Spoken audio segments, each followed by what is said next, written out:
All right. Hey, good morning, everybody. I'm Martin Scaglione, and I'm with Hope Street Group, and I have an announcement. Yeah, there we go. Has anybody ever asked you what you do? I mean, do you get that often? Recently, my mom asked me that question, and she kind of tracked my career over time, and it was pretty easy to do. And I gave her my answer. I said, I'm a social profit engineer. And she said, what is that? Does anybody have any idea what that might be, what a social profit engineer would be? Yeah, no, that's not it. No, I work in the not-for-profit space. The company I work for and lead is a company called Hope Street Group. And I don't like using the term not-for-profit because I think the work that we do in not-for-profit has high impact. And I'll explain that in just a moment. But I also thought about it in the context of an engineer. I'm an economist and an engineer by education and background. When I started my career, I was a statistician, and I was working at the Maytag Corporation. If you may know that, it's now part of Whirlpool. And one of the things that I was doing was studying the data on the longevity of a wash machine. We had access to all of the data then. It came in on big sheets of paper. We had a network of service providers, and they would tell you the service records of all the brands that they worked on. And in my study of that, I discovered that a Maytag washer lasted longer with fewer repairs than any other product in the marketplace. Hence, the lonely repairman. So if we think about data, some of the things, if you were here in the last session that Matt was talking about, and I work very closely with Matt, data today is something we talk about often. It's been around forever. It's just the form in which we would gather it and the form by which we would interpret it and do the analytics was very, very different. And we couldn't move necessarily with the speed that we move today, nor could we help inform the marketplace as robust as we can do so today. So as my career advanced and I worked in manufacturing, I actually got quite tired of it. Was good at it. It was all about beating people up. Not the people you worked with, but the competition. The pie was only so big. There was only so many products that could be sold in a marketplace every year. And so the challenge was to gain market share. And of course, to drive shareholder value. The consumer really wasn't in the equation. The employee was never in the equation. In fact, when we ran manufacturing plants, when I did, I knew everything there was to know about scrap on the shop floor, yields, productivity, but we didn't know a damn thing about people, our most valuable asset. And frankly, we didn't know a whole lot about the consumer either and what they wanted. It was a time when we would force product into the market, and that's what it was, and if it worked and it functioned, that's what they got. Well, today, the market works very different. Workers are no longer workers, they're consumers. And we have a consumer revolution underway in many, many industries. And in many of those industries, the consumer has a choice. I use Yelp. I'm not advocating for it, I use Yelp. I grew up in Iowa, I now live in New York City. I don't know where to go for dinner. Been there for a couple of years, so we Yelp everything. If the review is bad, we don't go there. It very well could be an outstanding restaurant, but we will not go there. The consumer has voted, which has influenced my decision. It's kind of a phenomena that we don't see in the space called workforce. It does not exist. This messy chart that you're looking at is really what I want to talk about. We call it sync our signals. And I want to give you a quick story of how Hope Street Group got to this specific infographic and what we're doing to try and change the landscape so that the consumer, the worker, as we know them today, can navigate a better path. You see, today in the world of workforce, if we think about that, or in the world of education to workforce, we think about it from the demand side and the supply side. We think about jobs and occupations, and we think about how we build supply chains To fill the need of whom? Is it for the consumer, the worker, or is it for the employer?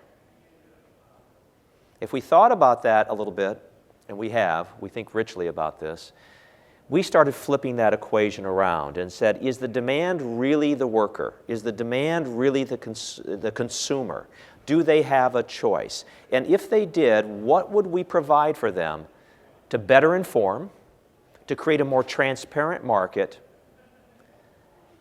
and then ultimately empower them to make better decisions about their career paths? I mentioned I started my career as a statistician. I worked in manufacturing.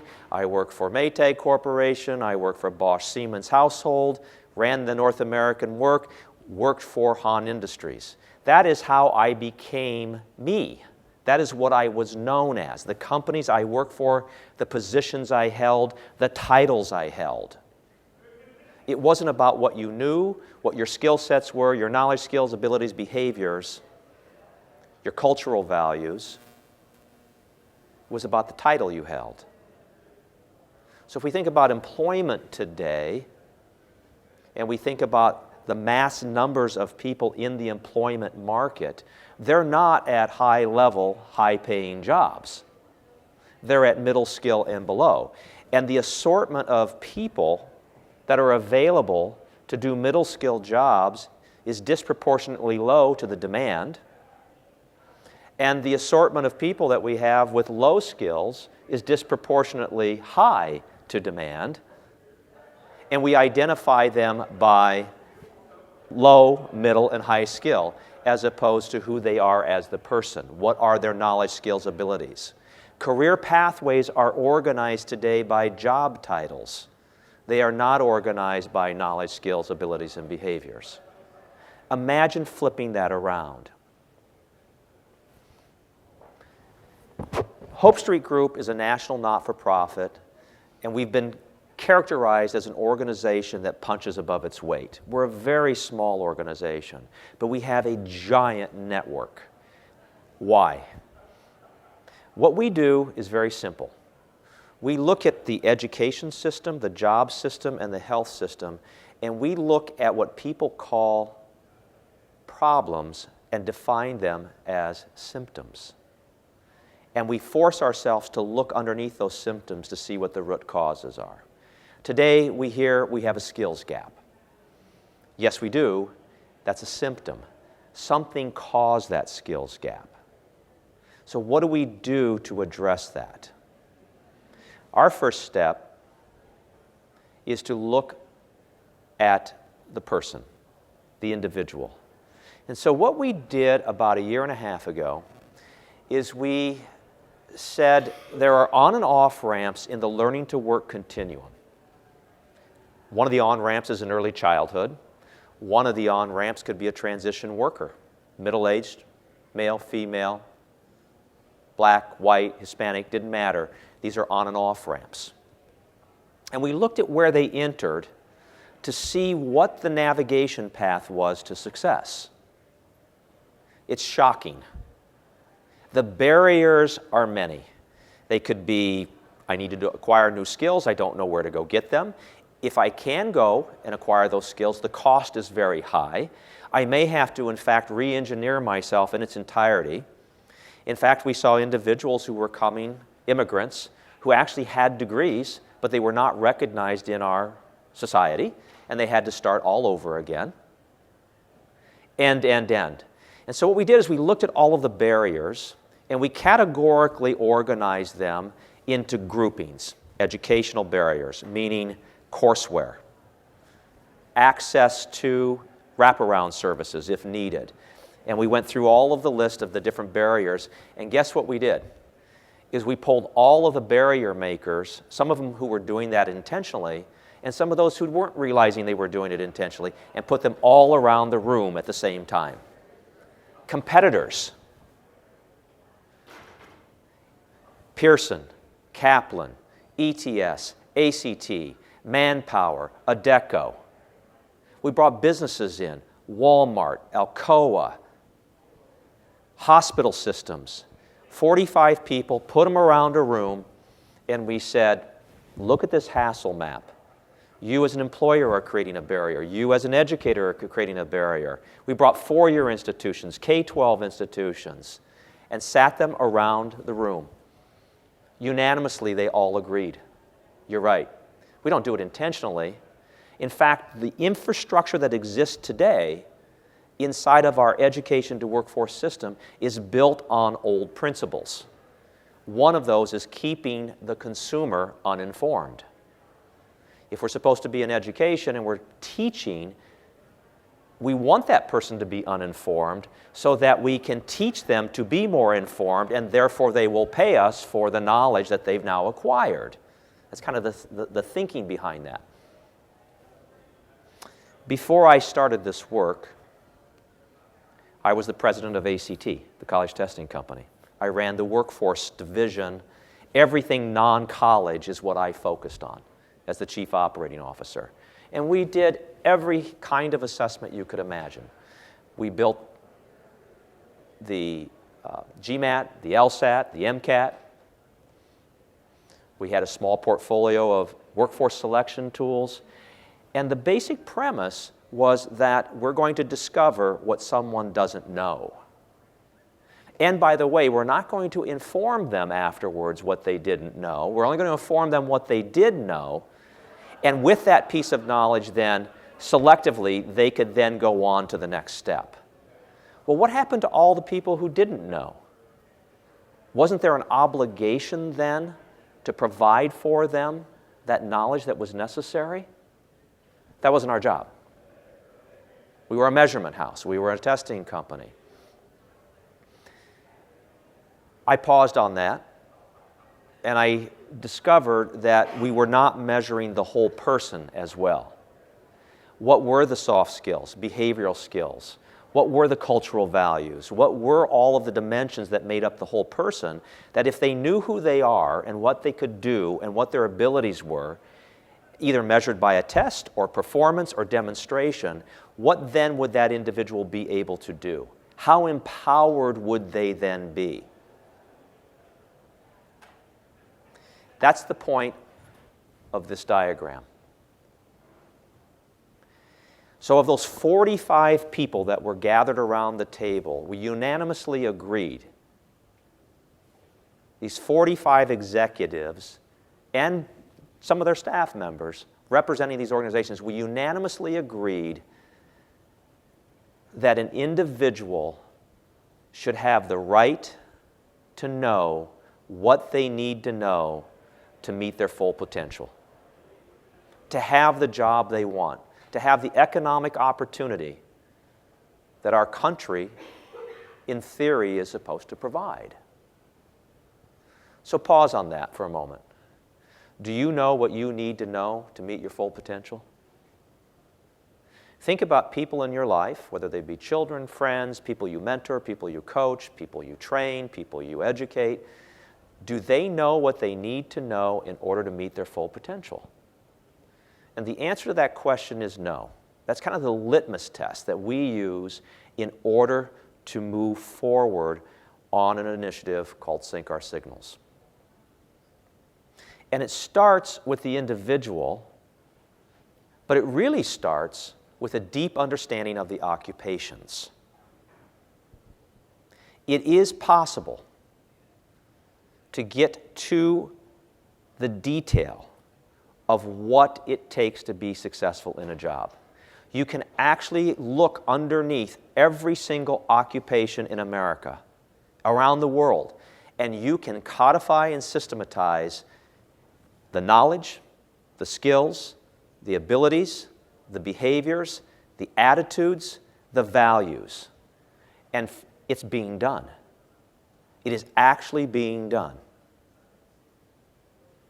I mentioned my curiosity about helping individuals. When I went to ACT in 2007, the very first thing I did, went back to my statistician, economist roots.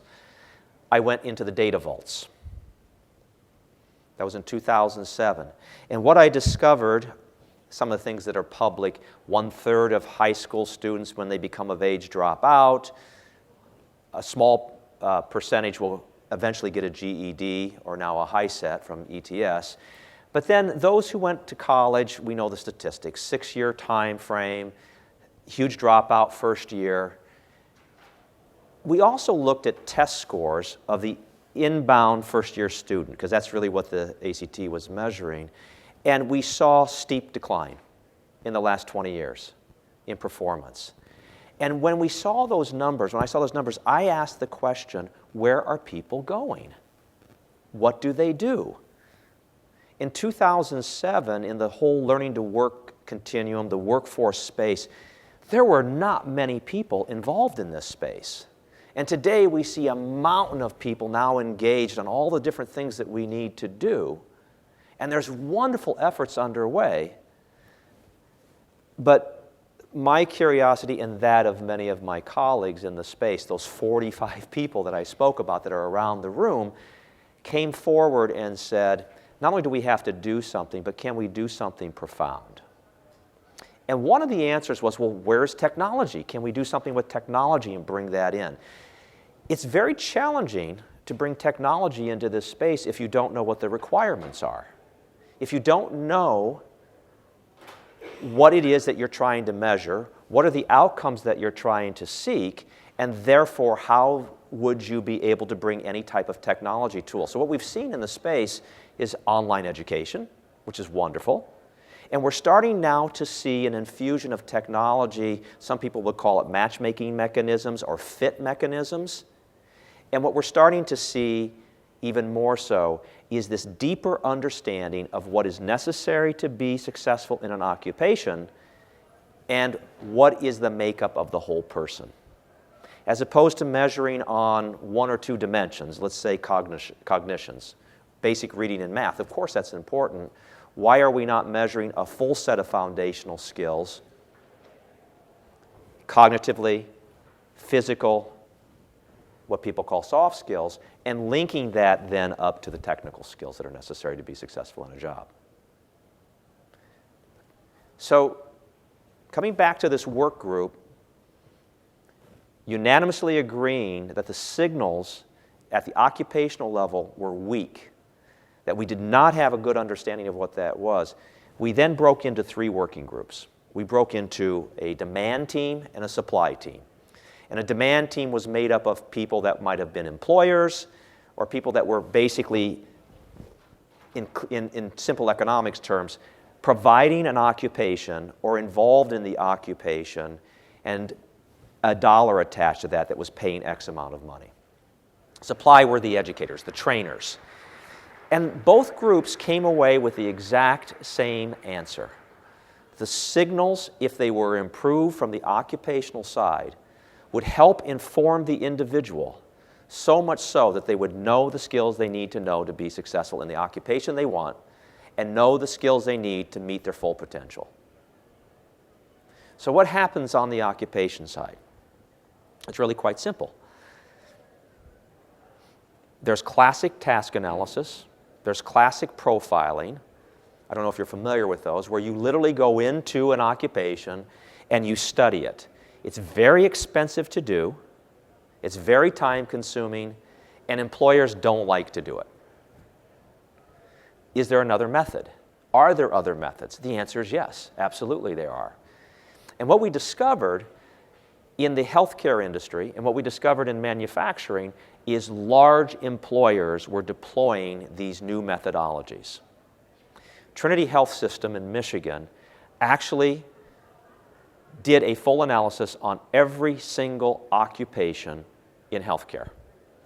They codified knowledge, skills, abilities, behaviors, attitudes, cultural values for every single occupation. They maintain a robust database to inform that occupational database, or to inform those occupations, because we know automation occurs, technology gets infused, lean gets infused, new processes, and jobs change. That's the problem. We've said, oh, we can't keep up with it because jobs change. We know they change. Find a methodology to stay current. Get that set of data points confirmed, know what they are, validate.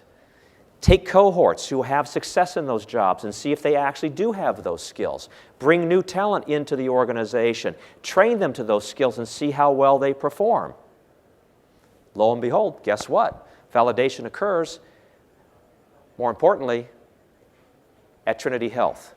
Time to hire reduced. Retention improved. Diversity hire improved. Net to their bottom line, millions of dollars on an annual basis. Can we do this across the entire country? Yes. And guess what? We discovered other healthcare providers are doing exactly that. Can they learn from each other? Absolutely. Do we have a mechanism to allow them to learn from each other? Not yet. Can we build one? Absolutely. I'm not saying us, I'm saying as a collaborative. That's not Hope Street Group's role. Our role was to identify, to get underneath the root cause problem, to be able to see that there is a better way. Supply side came at the same angle and said, wow, wouldn't it be great if our courseware was current to the occupations? Because occupations change so fast, it's hard for us to keep up. We have a process, but we know we're always going to be in arrears. We know we're always going to have some type of time delay. And in some cases, it's dramatic. So the articulation of courseware to the specific occupations actually can occur. And that can be systematized as well. And we're seeing models and examples of that happening today. And suddenly now, if you had that occurring, what would the individual be able to do? Is there a place where they can go, where they can find out what they need to know for the job they want? Is there a repository somewhere where they can go and say, this is what I think my potential is? Is there coaching and guidance that enables that based on what is the occupation that they aspire to? And better yet, what about the next occupation and the next occupation, either in that career ladder or transferable across another industry? Not by job title, but by the knowledge, skills, abilities, and behaviors that are necessary to be successful in that job. If that were to happen, what would that do to the worker who now becomes the consumer? How empowered would they be? What would their mobility look like? What would their economic opportunity look like? I think it'd be a very different picture in America today than what we have today. Technology, I ask you to ponder this, is something we throw around often as a common tool, as available. It doesn't exist in the workforce space. And I think when we get to a point where we understand these occupations and these skill sets that are necessary in a very simplistic manner, in other words, the DNA of the job, and guide the human on what they can do with that information, a whole set of tools and an entirely new set of technology will invade this space in a way that will be very profound for the industry. That was the conclusion of the organizations as well, is that in order to create an orderly marketplace, you had to be well informed, and that would enable the technology and enable the growth of the industry at that point in time. But most importantly, to get to that individual so that they could be empowered. Thank you.